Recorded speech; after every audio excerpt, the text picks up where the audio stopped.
मागणी काय आहे? मागणी नाही, आमची मागणी स्पष्ट आहे की जर्सी गाई ह्या आठवडा बाजारला शेतकरी विकत असतो, मग त्या भाकड असतील, दुधाचे असतील, तुम्ही तिथं आडवं येऊ नका.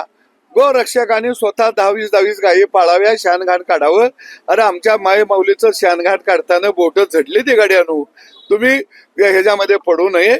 आणि जर कोण पडला तर आम्ही शेतकरी आता शांत बसणार नाही.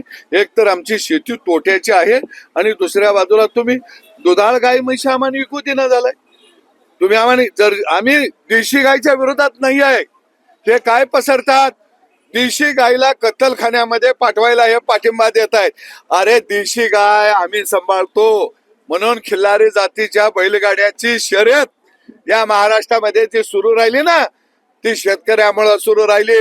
आम्ही मागणी केली खिल्लारी बैलांना धावण्यासाठी परवानगी मिळाली पाहिजे.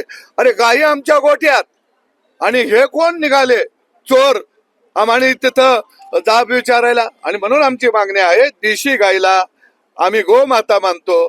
जर्सी गाय, होस्टन गाय, भाकड गाय, म्हस, रेडा, जर्सी गायचा बैल या गाड्यांना सांगतो अवताला चालत नाही, तो धापा मारतो तुमच्या गत, तो नाही चालत.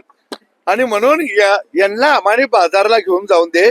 आणि हे जर नको असेल तर माझं सरकारकडे हात जोडून मागणं आहे की आठवडे बाजार जनावरांचे राज्यातले बंदच करून टाका.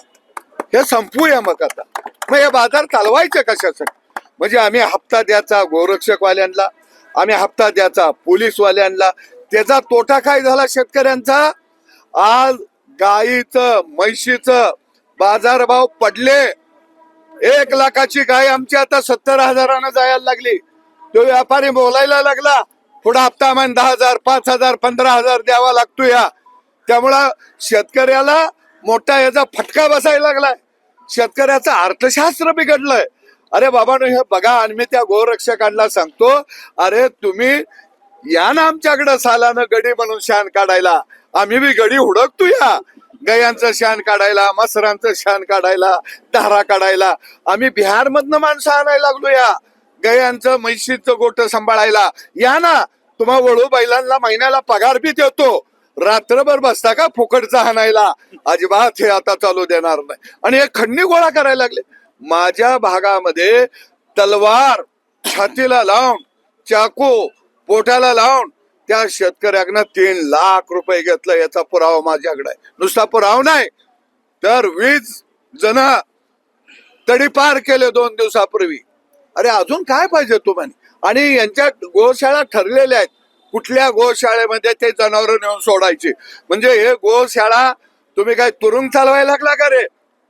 या सगळ्या गोशाळावाल्यांना माझं आव्हान आहे, तुमच्या दुधावर महाराष्ट्र नाही पोचलेला. तुमचं दूध महाराष्ट्र पेत नाही, शेतकऱ्यांचं दूध पितूया.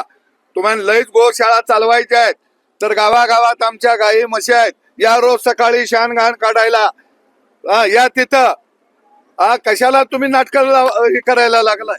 या ना मग आमच्या गावात लई सेवा करायची आहे का यांची, तर मी देतो तुम्हाला गोट वाटून. नाही, मला गावागावातला शेतकरी जाब विचारायला लागलेला आहे. मला गावागावातला शेतकरी प्रश्न विचारायला लागलेले की आम्ही जनावरांचा गोठा ठेवायचा का बंद करायचा. त्यामुळे मंत्र्यांनी गावागावातल्या शेतकऱ्याच्या भेटीला जावावं आणि त्यांची भूमिका जाणून घ्यावी. आपली चर्चा झाली का याबाबत? माझी चर्चा शेतकऱ्याबरोबर झालेली आहे, कारण मी शेतकऱ्यांचा नेता आहे.